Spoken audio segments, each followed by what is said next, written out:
Here's what's coming up on today's show. So we need to have very specific conversations with individuals. This is not, even though the news headlines are making it a blanket issue, it's not a blanket issue. It's a very specific issue for a very specific segment of families that has to come into their planning process. The blanket issue is they are raising taxes to pay for some of the spending that's happening. Welcome to the Income for Life Show. If you're looking for some common sense retirement planning ideas and want to hear how we make the complex financial world simple, then listen up so you can learn how you can stay retired. The Income for Life Show is powered by Folds of Honor, a 501c3 nonprofit organization dedicated to providing educational scholarships to the families of America's fallen and disabled service members. Now, here are your hosts, Matt Nelson and Nick Schilling. Welcome to the Income for Life Show with your host, Matt and Nick, here on another beautiful spring day in the Midwest that we are having right now. A little windy out there, but it's 80, 85 degrees. The leaves are changing. Everything is greening up, and it looks like we're going to have a good rest of the week here. Nick, understand that you got out and did a little golf over the weekend and got to spend some time outdoors. Glad to hear that about you. How's your week been going? Been going great. Excited. Love this time of year. We got baseball season going on. How about those Royals? Exactly. AL Central. And everything's going well. Really excited about this time of year. And just like we always do, we're always talking about our local sports teams, and it's kind of nice to wake up this morning and see that our Kansas City Royals have the best record in Major League Baseball, just eclipsed the LA Dodgers today. So how about those Royals? It's always a good time to see our local teams doing well. And we have a wonderful show lined up for you today, again, powered by Folds of Honor. Thank you very much to our partnership with Folds of Honor. We love you guys for everything that you do to support the Income for Life show. And we have a fantastic show that is lined up today, Nick, that we are going to talk about the financial planning in Biden's America. There's obviously the first 100 days of the Biden administration just recently wrapped up. I want to say maybe within the last week or so. And there's some things that the Biden administration is looking to do. So we're going to be talking about those top 5 things that are on the forefront of everyone's mind as we work into this new administration. So we're going to hit that a little bit. We also have a really good question of the day that we got that came in from Hank in Phoenix, I believe. And we're going to go through that question of the day that came into the Income for Life mailbox. But before we jump into our financial planning in Biden's America, Nick, let's just have a real quick conversation just to kind of get people caught up with kind of how things are working into 2021. Of course, we got the first 100 days with President Biden coming, but there's a lot of things. There's a lot of moving parts right now with not only the economy, but how people are trying to prepare for retirement. But the biggest one that I feel like we're all dealing with right now is still the coronavirus. So with here in the Midwest, I know we're kind of loosening up a little bit on some of the mask mandates. I know a lot of schools are now fully back in and are also announcing that August of this year, whenever they all go back to school, there's going to be no masks, things like that. So that's the biggest thing moving in right now. So let's talk a little bit about the coronavirus, the new stimulus coming out with that, and that's a pretty big topic with Biden's new America. Well, and it is. Timing-wise, obviously, the previous administration did the bulk of the planning and work with that and people having to get vaccinated in the response to it. Right now, we're having the results of that, which is a very positive thing. I think there's optimism out there. I think all the stats are showing that the vast majority of people, even mostly high-risk people of a certain age, 65 and older, are becoming vaccinated, which is a very positive thing, so that we can start to look ahead and say, what does the actual economy, what does our daily living and all that look like going forward? The optimism around that has caused the stock market to rise, and the optimism around that has caused people to start hiring, things to start opening up, and people just to have a better outlook going forward. You add in what the government did underneath the previous administration and the current administration with the stimulus and liquidity that's added into the marketplace. and people are spending that money and starting to revitalize some things, which is causing the stock market and our normal goods and services to respond in kind. So positive stuff has been happening. The outlook, at least in the short term, because of this stimulus, and we'll get into the longer term aspects of some of the things in this topic of what the new administration is looking to do further. But we will, in the short term, things look positive. I don't think there's any reason to fight the trend that's going on right now, but we always got to look at why things are going the way that they are so that we can best make decisions about what's happening and then if we need to tweak our thinking on a go-forward basis. But as of right now, coronavirus is still the main topic. Hopefully it won't be forever. That's the idea. And the topic of it is getting better, and the topic of it is more about us leaving it behind than it is about us being in it. So that's a positive thing. And that is, you can kind of see the light at the end of the tunnel, at least a little bit, when it comes to the coronavirus. And here in the Midwest, I'm sure where other people are listening right now, the people that are now allowed to get vaccinated are now the younger people as well, because it started off, obviously, the elderly were first, and then it kind of worked its way with the medical workers, and then on and on. But now it's pretty well anybody can go get it now. Go get yourself vaccinated if that's what you want to do. But that's a good sign of moving forward. And plus, with some of the places in the country now are you don't have to wear a mask. Some you still do to go into certain places of business. That's okay. That's always going to be there for a while anyway. But you can kind of see, you can kind of feel this trend is coming, that things are kind of loosening up. Sporting events are now allowing more people in. Schools are getting back in line. So that topic about Joe Biden's America, that's the first topic that we were going to be discussing anyway, Nick, because when you're talking about the continued response of this stimulus package that is coming, that financial aspect of this is not going to be truly felt until maybe even a little bit longer down the road, because it's being felt right now, but we got a lot of stimulus that's coming in to try to help offset that. But there's going to be a lot of economic issues that are going to be coming down the road. And ironically, that is, as we talk about financial planning in Biden's America, that's the number one out of our 5 that we're going to be talking about here. So moving forward with the stimulus and the continued response of this stimulus, what do you think on that? What's your thoughts on this continued response of this stimulus package? Well, I think before I even dig into that topic, coming back just a little bit of whenever you and I are talking about this on this show, we are not trying to talk about this in our political thoughts or from a political point of view.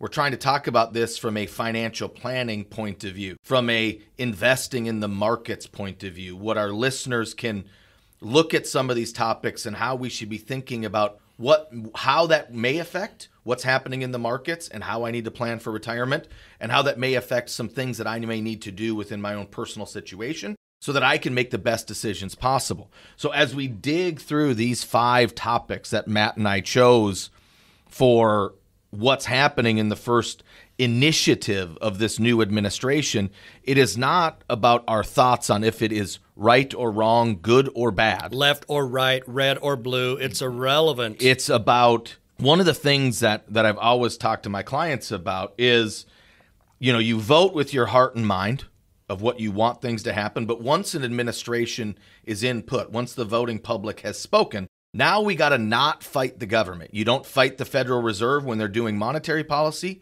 and you don't fight the legislature when they put in some initiatives and legislation in there. So what you do is you invest that way. You go with what the government is incenting. You don't fight the current in that way, or else you're going to be fighting an uphill battle the entire way.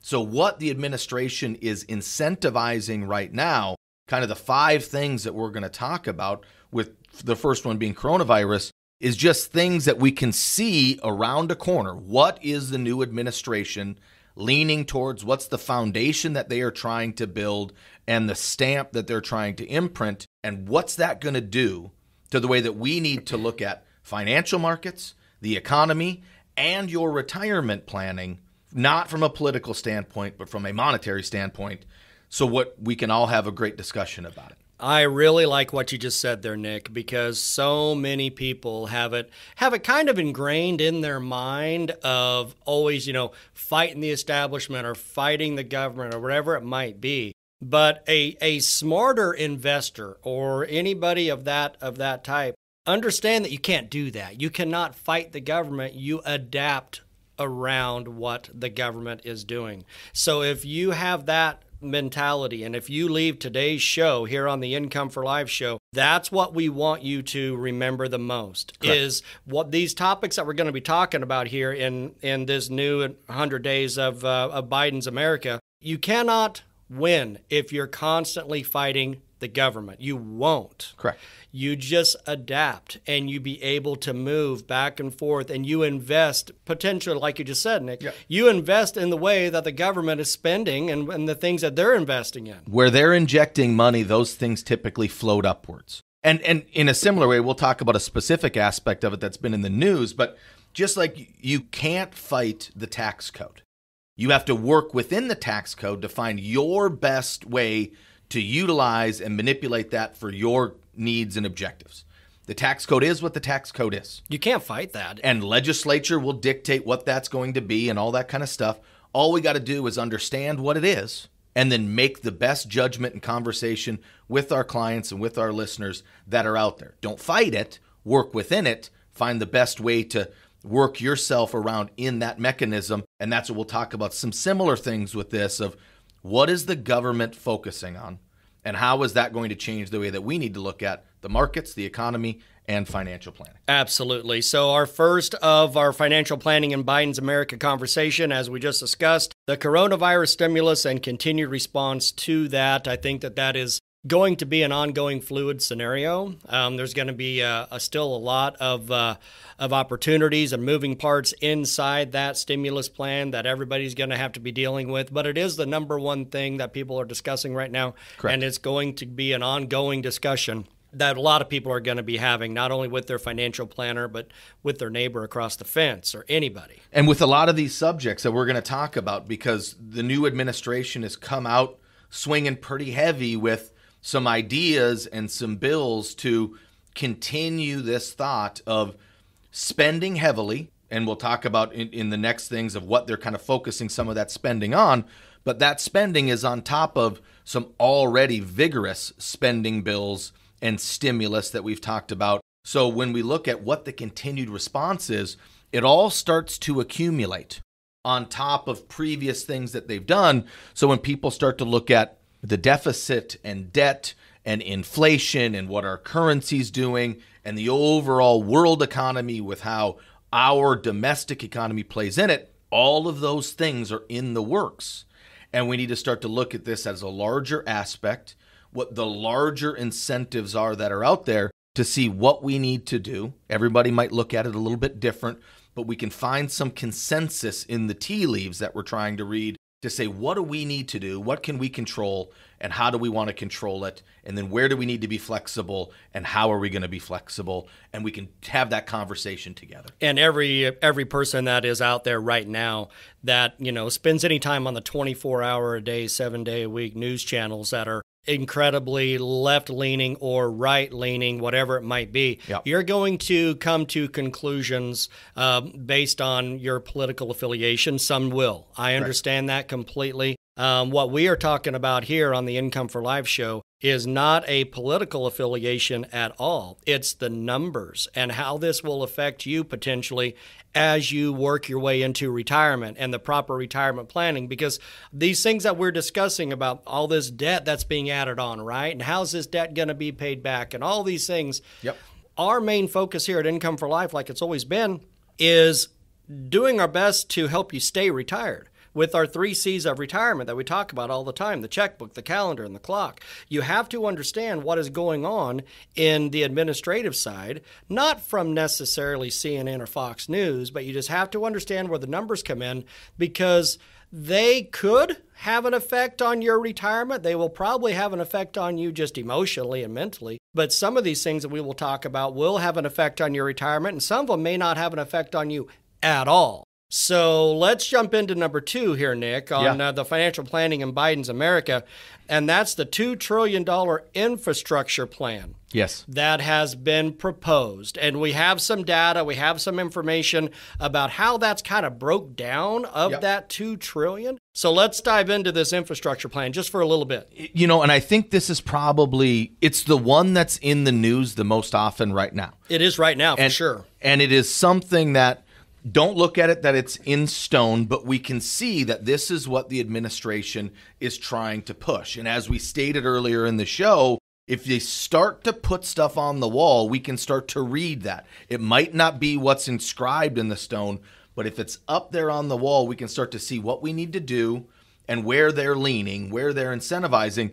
And with this infrastructure bill, they are including a ton in it. The way that this administration is defining good or bad, right or wrong, right or left, the way that they're defining infrastructure is very wide open. Everything from healthcare to housing to roads and bridges and jobs and healthcare services, broadband, workforce, and everything. All of it. So we have to look at that and say, what's that going to do? What is a stimulus plan going to do? Because we're talking massive amounts of money.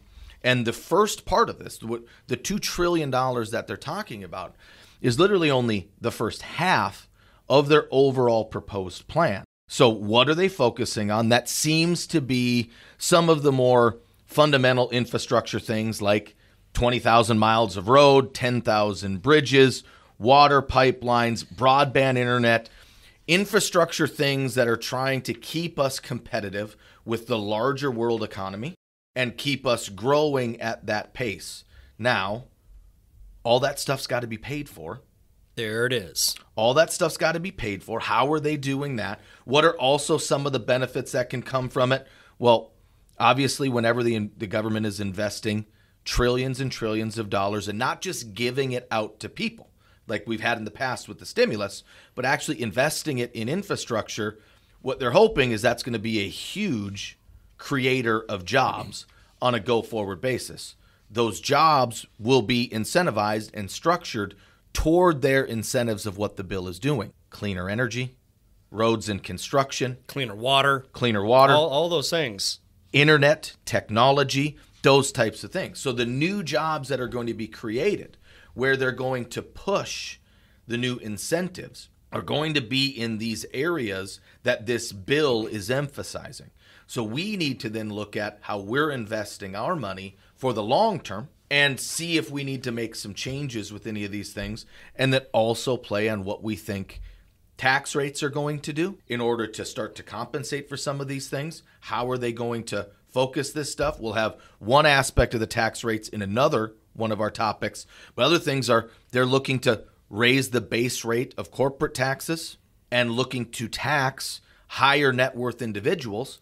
We'll see what actually comes out of the Senate and the Congress when they make this happen, what actually gets done. But that's the incentive. They're looking to tax the wealthier and the corporations to help pay for this in the long term. And we need to then look at how that's going to affect not only the incentives of the economy, but also the paying for it and what we think of that. Absolutely. And you hit on a lot of good information for this infrastructure plan, Nick, because everybody, whenever you're driving down the road and you hit a pothole or you have a bridge that is that's beat up pretty bad or whatever it might be. So that transportation part is going to be in this. So same way with schools. I believe there's about $100 billion of this first amount that is going to be earmarked for schools as well. I think that everybody would agree, we need some help in some of these places that this first wave of this infrastructure is going to be implemented in, like home care services. $400 billion for home care services. I think that everybody would agree that that's a good idea. I think what everybody is scared about is how is this going to impact me with my taxes once all of this new money from the coronavirus, from the infrastructure, from whatever it might be, all this money that we're spending seems astronomical. Therefore, my tax rates are going to go through the roof. I mean, that's kind of the everyday mentality of that's how we're going to pay for this. They're spending all this money. I'm going to be the one that's going to have to pay for it. Correct. And depending on which news channel you watch. It's exactly. Either everybody's going to pay a ton of taxes or it's not going to be a big deal whatsoever. Exactly. So there's a lot of different deal there. What we have to do is continue to don't live your life by this, but pay attention to it. Understand what the incentives and the initiatives are. And then when the bill actually comes out, we know what the administration wants to do. They've stated it. Now it's going to go through the standard congressional filtering process. It's not about what they want to do. It's what they can get approved and what they can get done and what that structure and process is. So it's going to get more rounded out on the edges. Yeah, this is not going to go through as it is being proposed right now. As is. So when we get what is the final thing, then we'll really start to understand who this is going to affect and how it's going to affect them. But even if we look at if this were to pass as is right now, their incentive is to focus on wealthier families and individuals and standardize a corporate tax structure to help pay for this. On top of another one of our topics that we'll talk about in a little bit, some different ways that they're looking at taxing, investing, and some different stuff. But the headlines are focusing on some of these things a little bit more than others. And once it all gets through the process, we'll look at specifically what it is. Generally right now, what are they trying to do? How is that going to change the way we need to think about things going forward? And how is that going to change the way we need to invest and plan for retirement? And with an infrastructure bill like this, we need to start looking at, as they continue to add debt and tax rates are rising, what do we need to control? We need to control what we can control right now, which is how we're investing, when we're looking to start to structure our income, and where that income is going to come from, creating that plan. Listen closely because there's a new financial tool that you need to know about. It's being described as the CD Buster. Every year, scores of people lock their money up in CDs that pay less than 1%. It's a great way to lose money safely because you can't keep up with inflation, and that spells disaster for a retiree. So the Income for Life team is excited to announce a new multi-year guaranteed annuity that pays up to 3.1% annually and can be purchased online. It's never been easier to get this kind of return on your money, and it can be done from your smartphone or computer in just minutes. This opportunity is insured dollar for dollar, is available in 4-year or 6-year lengths, and you even get 5% free withdrawals if you need to take money out. CDs can't do that. To find out more and to get this guaranteed annuity online right now, just go to incomeforlife.org and click on the banner. Or check out the link in the description of today's show. The third topic as we begin with talking about our financial planning in Biden's America, Nick, is one that we're not going to spend a ton of time on, but it's important out of these top 5 that we came out with, because as we always talk about, we don't want to get political in this show here on the Income for Life show. But the third topic in Biden's America is the international approach different from Trump's style. Obviously, our ex-president Trump had a way of dealing with other countries internationally. Yes. That those ways have changed. Some people say good, some people say bad. I get it. There's going to be, like you said earlier, depends on which channel you're watching. Correct. But that is going to have a little bit of a play here. We got new foreign policy issues. You know, we got different sanctions potentially on Russia, border problems, things like that. Yes. So let's talk a little bit about the international approach and how it's a little bit different than the previous administration. From taking out the political aspect, when we look at it from a economic standpoint and a market standpoint, the difference is not that stark, in my opinion, from Biden's predecessor. Trump was very vocal and vehement about America first. Biden has taken a little bit less of a stance on that, but hasn't deviated that much, honestly. He's still focused on making sure some of our biggest competitors, like China as an economy, and using our goods and services that we trade with significantly, he's still keeping a lot of those sanctions around and looking to be tough like Trump in what we're doing to keep a lot of our intellectual privacy and property good. So I don't see that much of a difference in what's changing. And when we look at that from a market standpoint, we do have to look at what impact that's going to have on trade, what impact that's going to have on prices because of tariffs and things like that for the goods that we consume, that we take in, and vice versa. So I don't see that it's that much of a difference right now. And I honestly think that it's not that much of a difference because I think this administration is picking their battles. Their biggest initiative is coronavirus and this infrastructure plan. They're not trying to deal too much in some of these other approaches. Now, depending on which channel you watch, you might think that's good or bad, that they're being lax regarding something or focused way too much on another. But the infrastructure is the big initiative right now. He's kind of playing middle of the road with some of these things. But from a big standpoint of trade and the economy and the world economy with our domestic play in it, there's not much of a change. Not much of a change at all Yeah. in a lot of things when it comes to the international approach. Now, I get that the styles are drastically different Yeah. between the one administration to another. Correct. Obviously, there's not as many ongoing tweets and things that everybody was dealing with, and Yes. and hearing the aggressive tone Yes. that we were used to with Trump. I get that that isn't happening anymore, but I don't want people to automatically just assume that everything has flip-flopped the other way. It hasn't. Correct. And I understand, the border issue is important, and how that's going to affect workers in Texas and across the country, and I get all of that. Yes. But it is not, like you just said, Nick, and I'm of the exact same opinion as you are. I really don't feel like that these issues are going to be that big of a deal for someone's retirement planning, number one. Correct. I don't think it's going to have that much of an impact on it. But when it comes to the Russian sanctions or trying to keep up with trade wars with China or whatever it might be, it could very well have a little bit of a ripple effect in the market, but really not that much. So if you're listening right now, we're not trying to say that these things aren't important and you shouldn't be paying attention to them. But here on the Income for Life show, we're focusing on how you can stay retired and you can properly retire. Yes. And these topics that are going on right now on whatever news channel you want to pick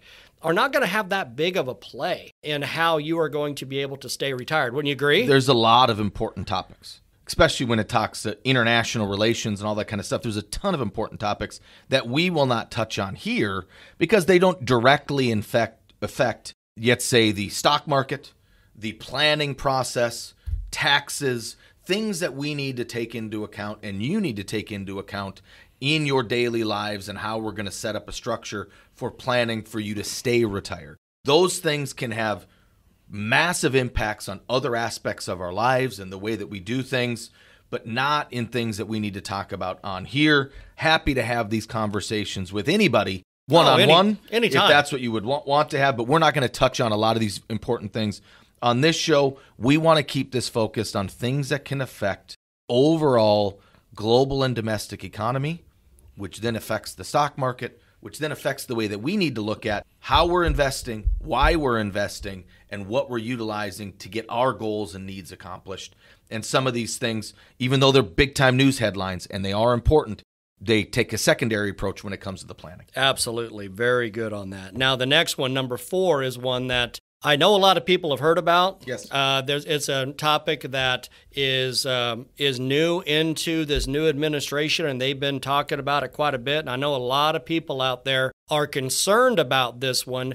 Maybe they shouldn't be as concerned as they are right now because they don't have all the proper information, but it is number 4 in financial planning in Biden's America, proposed capital gains tax increases. Yes. We hear a lot about this, especially in the financial sector and Yes. In the world that you and I live in, Nick. We hear about this a lot. And again, depends on which news channel you're listening to. Whatever you're reading is going to have 2 very different sides of this. Now this, no matter what is in the specifics, which we'll get into, this is important. Yes, it is. And the reason it's important is not just because it touches on investing and the things that are happening there, but this is part of an overall tax structure and an incentive and an initiative that this administration is looking to put in play. So we need to start analyzing some of the specific aspects that they're trying to instill into this process, into our planning process. And capital gains taxes definitely come in to an overall planning process and can be very, very important for individuals as a planning item that we need to take into effect of what monies you're going to tap, when you're going to tap them, how they're going to be affected, all of those things. So from a subject, this is very important. Now, when we dig into the specifics of this actual bill, who it's going to affect and the amount of effect that it's going to have, even though the news is blowing it up pretty significant right now, because kind of putting the writing on the wall of the way things are going, this actual bill is going to affect. So the specific nature of it is this is not about people that just make a ton of money. It's very focused on the higher net worth and high income individuals, but it's specifically focused on individuals earning $1 million or more from investment income. Stop right there, because that's huge, because that is not what a lot of people think. Yes. And there's people out there right now that are listening right now, and they heard what you just said, and they're like, wait a minute, investable income? Wait a minute, you're not talking about normal wages. You're not talking about W-2 not income. W-2s or 1099. You're talking investable income, which is money that you are taking off of your investments. Correct. So $1 million or more of investable income. If you're listening right now and you're a little bit confused about that, give us a call at 888-228-8814. Anytime you want, we'll have a conversation in more depth that we're going to obviously do for some more here on the Income for Life show. But Correct. That is very important to make that difference. What it does is it focuses who this is going to affect most literally in this.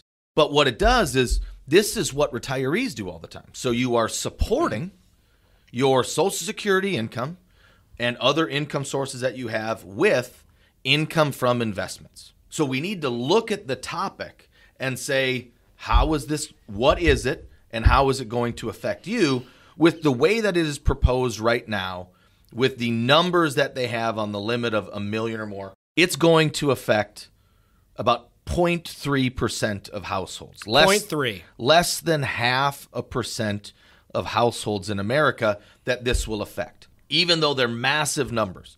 39.6% of capital gains tax for that and above. And then you add on top of that the already in play 3.8% investable income tax is kind of an excise additional tax.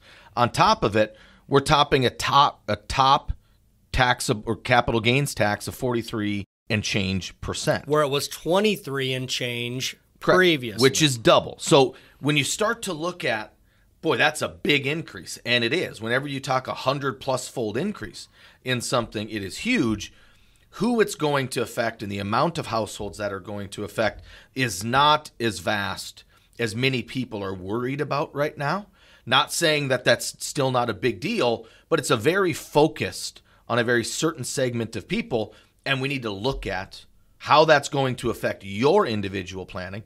If you're one of these individuals right now, congratulations of your... That means you've done very well. You've done very well. Now, you also don't want to pay any higher taxes than you need to. So we need to start implementing strategies of where you're taking your income from, how you're looking at that, looking at ways to be able to have write-offs that counterbalance some of these taxable income things, and start to put together a plan if this affects you so that we can augment or mitigate these effects as much as possible within the framework of these are the rules, let's play with the rules, and let's do the best we can to meet your goals and objectives. Now, when we look at this in certain states, adding on top some of their taxes are going to have even more of an effect. I know we have listeners across the country. So if you're on the coast in New York and California that have higher taxes across the board, this is even more of a concern for you than some of the lower tax states. So we need to have very specific conversations with individuals. This is not, even though the news headlines are making it a blanket issue, it's not a blanket issue. It's a very specific issue for a very specific segment of families that has to come into their planning process. The blanket issue is they are raising taxes to pay for some of the spending that's happening.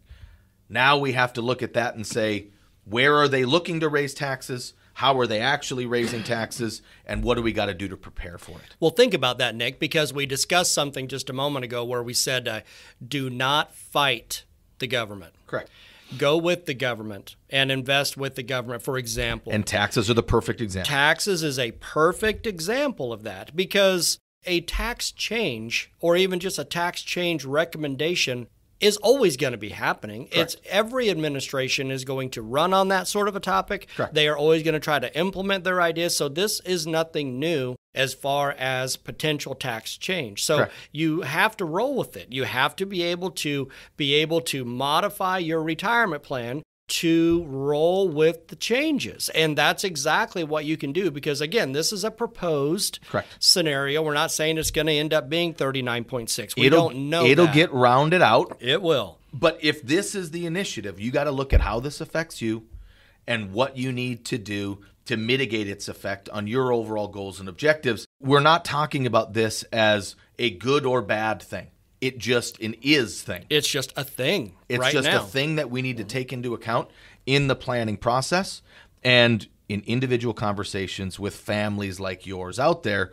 You need to look at this not from a political aspect, but from what do I got to do in my planning? And that's the conversation we'd love to have. And if this particular proposed capital gains tax does indeed go through as it is right now, which again is going to get rounded off, like you said, Nick. But let's say it did, and it went through there, and you are one of the 0.3% that this is going to be affecting you, then God love you, because that means you are doing very, very well. You're very successful, and you have opportunities that a lot of people don't have. So that is a wonderful opportunity for you, number one, to be able to work within the new structure, work within the new way. And anytime there's a change, there's also an opportunity. Absolutely. So it doesn't necessarily mean that you need to pull or pay the full freight of this. We need to look at everybody's individual situation, find opportunities to maybe pull non-taxable income or other ways, offset some taxes and other aspects of your life to better round out your overall tax situation. Because in the end, we need to look at the median number that we're paying in taxes, not the specific aspects of each thing. Because when you're doing a full service financial plan, it's figuring out how we can balance different aspects. You're going to get hit on this side. Can we counteract that on another side and take the whole lot of it in play? Don't fight it. Look at the overall thing, find the best strategy for you in it, because your best strategy is going to be different than my family's best strategy and Matt's best strategy. It's finding people that understand what your situation is, communicate with them, and let's plan this thing together. Wonderful. Let's move on to number 5 real quick here, Nick. And this is one that's on the top of the minds of a lot of people too. And this is number 5 of our 5 financial planning in Biden's America topics that we are discussing today here on the Income for Life show. And it's the climate plan. The goal is 50% reduction in U.S. greenhouse emissions by 2030.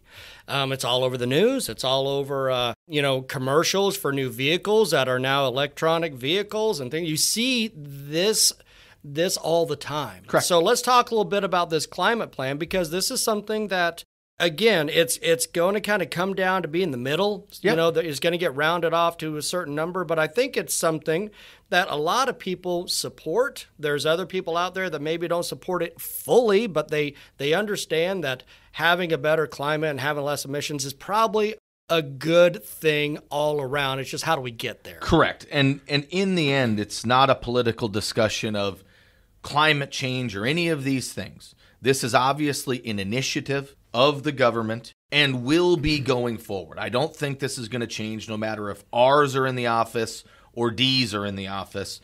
This is going to be an ongoing push that we start to change the way we use different resources and try to find more efficient and effective ways to be good global citizens. So with that being said, what does this mean to us? Well, it means that there's probably going to be massive incentive from the government for where jobs are going to shift to, where incentives and government contracts are going to be laid out for companies, and then where our economy and the stock market is going to move.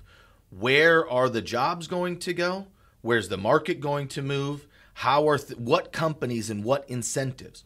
Renewable resources, clean energy, battery power, those types of deals are probably going to, companies that do that and do that well, they're probably going to rise in the stock market. And with that, there is what we discussed earlier. Correct. That's a potential buying opportunity. If you are listening right now and you're like, yeah, I see all this stuff. I see all the wind farms and all the stuff that's happening. See all the commercials with the new, EV vehicles. All of these. It's not just Tesla. Every company. Because every country is having their initiative.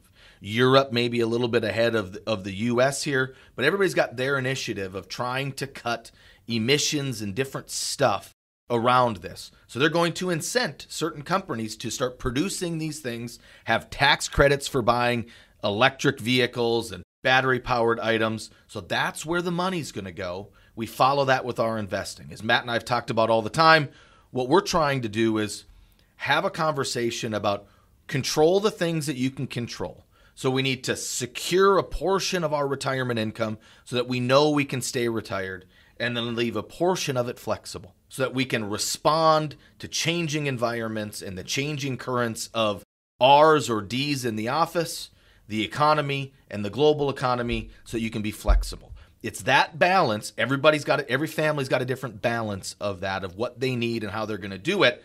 This last initiative is just telling us that with some of the flexible stuff, where do we maybe need to be thinking of where those market initiatives, where those investments can start to keep up with the market and inflation. And that's huge. If you are listening right now, because Nick, you hear it all the time, and I hear it all the time of, well, what should I invest in, or what are you thinking, things like that we hear from people all the time, clients and also friends and family. Hey, Matt, hey, Nick, what are you thinking I should do, right? Well, if we have this potential climate initiative, yes, that I think everybody is in one way or another supportive that we need to be doing something about this. You see, like General Motors, GM has already made the initiative that by 2035, all of their vehicles are going to be electric vehicles. Yes. So you see all of these things that are coming. Yes. And there's money already being spent, unbelievable amount of money in these initiatives, and it hasn't even really got going yet. That is an opportunity you could say, okay, well, if I'm going to be investing in something and that portion of my flexible in stocks and bonds that everybody tries to do with their retirement account, that flexible side, there could be an opportunity there. Correct. You just have to kind of pay attention. You kind of got to watch and see what's going on. Give us a call. We'll help you. And now that, the government kind of tells us which way the wind's blowing, but it doesn't tell you which companies to pick within that are going to be well, if I would have only invested in Amazon.com 20 years ago, 15, 20 years ago, look at what I would have had. So we know that the internet was going to take off, and that, things are going to continue to build with that. We didn't know which companies were best. Having a conversation about what your incentives were, where you want to focus, we kind of know where the government's blowing the wind. Now figuring out which companies are in there and how you want to invest and what your core values and family objectives are helps dictate how we set up that flexible portion of your retirement plan. And that last of those 5 is an incredible opportunity. And I think that's what we want to leave you with, those 5 today, is that opportunity right there with the climate initiative, and how you're going to invest for your retirement moving forward is going to be potentially a very incredible opportunity. And you can feel free to give us a call at 888-228-8814 anytime you wish, and we can talk into that a little bit more. You've got mail. Now let's jump into the Income for Life mailbag. We got a very good question from Hank in Phoenix, Nick, that I want to read to you, and I want you to give everyone your thoughts on what Hank in Phoenix is saying. And if you're listening right now and you have a question that you want to submit to us and see if we want to read this on the air and answer your question on the air, then you can do so by emailing it to info@incomeforlife.org. Again, info@incomeforlife.org, and I'll be able to go through those emails. We'll pick out ones that we feel like a lot of people have kind of the same question on, and then we'll answer that on the air right here in the Income for Life mailbag. Again, that email is info@incomeforlife.org. And Hank in Phoenix has a great question, Nick, and I'm going to read it to you. Here's what Hank says. He says, I've heard that you need to have between 15 and 20 times your annual salary in savings to be able to retire comfortably. Do you think that's accurate? What are your thoughts on Hank's question about needing 15 to 20 times your annual salary and savings to be able to retire? I think it's a great question, Hank. And one, thank you for sending it in, and thank everybody else that sent in questions. Even though we are not reading it on the air, we thank you so much for your questions and love responding to you individually. But with Hank, the reason that we chose this one to be talked about, I think, is because a lot of people have these kind of rules of thumb that they've heard over the course of their life. Maybe their mother or father or somebody that's given them advice has said kind of some of these arbitrary things of, spend 1 to 3 months' salary on an engagement ring, or Right. and 1 year's annual income, you can afford a car. Right. Or 3 or 4 times your annual income is the value of house that you can afford. And obviously those things they're so loose and so generic. This falls in that same thing. 15 to 20 times your annual income is what you need in savings to be able to live in retirement. Well, it's so general that it's really tough for somebody to say, yeah, that fits, or no, that doesn't. It's all about your individual situation. So it comes down to, as Matt and I have always talked about, how safe and secure is the income that you're already going to have? If we count that you're going to have Social Security, when did you take Social Security? What's the value of that Social Security? All of those things. And what lifestyle do you want to live on top of it?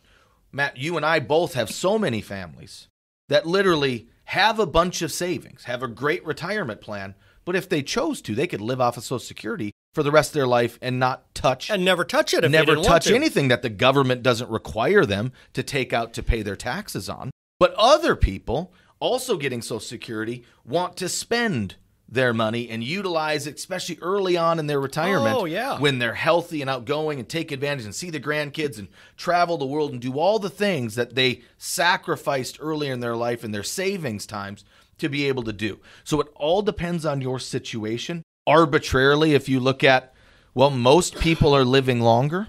If you retire at 65 and your life expectancy is 87, well, then you need at least 22 years. Let's say 20 years with some growth in there to have 22 years worth of annual expenses if you're going to keep your expenses the same as they were before and live that long, let alone taking in healthcare costs and all the other things that come up. So as an arbitrary number, you're probably looking at least that amount because people are living longer.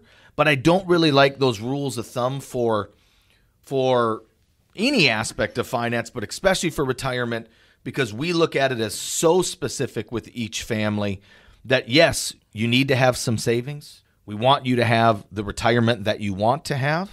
But certain people want to do certain things in retirement, and that will dictate the amount of money that you have to have percentage-wise to be able to live.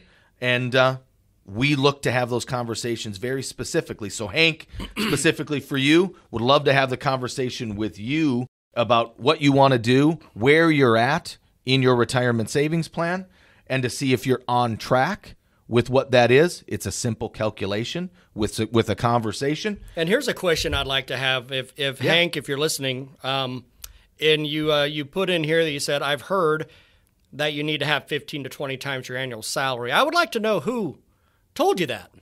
Because if you're listening right now, you're like 15 to 20 times my salary. I'm making $80,000 right now, and I need 15 to 20 times of that built up to retire. The number seems really big, right? 15 to 20 times your salary, and it could be, for some people. And being able to save that amount in today's environment is tough, and I get that. But I'd be curious to know, Hank, if you get a chance, who told you that? I would just like to know that, because can that number be hit, 15 to 20? Maybe. Is that a number that is just kind of thrown out there potentially by someone like you were explaining, Nick? You need, 3 months worth of salary to get X, or 1 year of salary to do whatever it might be. That's just another one of those theories that kind of can give you some guardrails, if you would, to try to give you a goal of it. But I'd be curious to know, Hank, where you got that number 15 to 20 times. I'm not saying it's wrong. I'm just curious to know where you got it. So thank you, Hank, for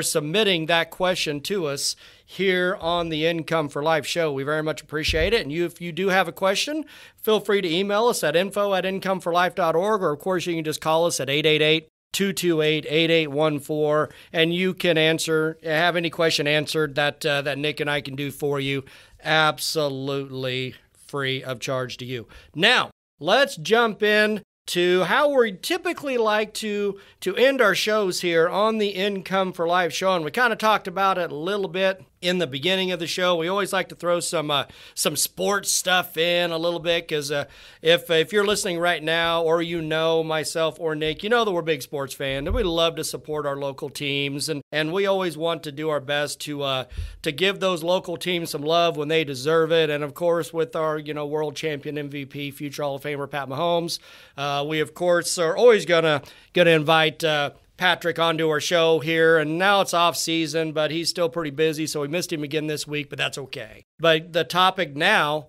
is our Kansas City Royals. How about them?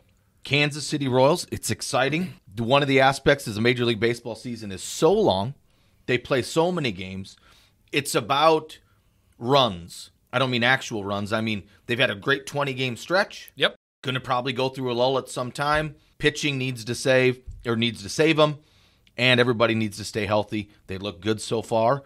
AL Central's kind of lagging around all the competitors, but there's some talent out there. We'll see what happens after the All-Star break, but it's exciting. It's fun. It's fun, and it's neat to be here in the Midwest and over here by Kansas City to be able to see this team do well, because we remember 2015 and 2014 whenever we were in the World Series, and the excitement that brought to this part of the country was absolutely amazing. Correct. And ironically, the last time that the Royals had this good of a record 20 games in was 2014, I believe, or 2015. So that's a good sign, to maybe look forward a little bit and have some fun with it. It's always great to have a great start. Now we got to keep it going. And then also, if anybody has watched any sports media about, there happens to be the NFL draft this week as well. How about that? So all of the teams are planning and doing that, and hopefully your local team gets the player that you want. Because of the success of the Chiefs, they're drafting a little bit later in the draft. They are not world champs anymore. And they gave up their pick. Yep. They gave up their first pick to go get one heck of an offensive lineman, Orlando Brown Jr., so we have him now, and that's going to be amazing. But, yeah, we got the draft coming up here in a couple days. It's always going to be fun to watch that and be able to follow along with your local team. We hope that you do the same. And once again, congratulations to the first 20 games of our Kansas City Royals. Let's keep it going. Thank you all very much for tuning in today to the Income for Life show powered by Folds of Honor. We had a blast talking to you today about Biden's New America and our ideas of how we feel like things are going to be moving forward. We hope that you appreciate it. If you have any questions about anything that we discussed today, you can, of course, give us a call at 888-228-8814. Again, that is 888-228-8814. And again, thank you for all of our podcast affiliates, the Apples, the Spotifys, the Stitcher.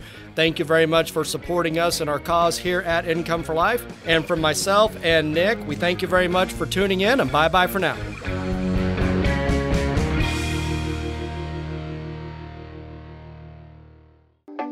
Thanks for listening to the Income for Life show. If you have any questions about something we talked about today or want to get in touch with the Income for Life team, give us a call to 888-228-8814. That's 888-228-8814.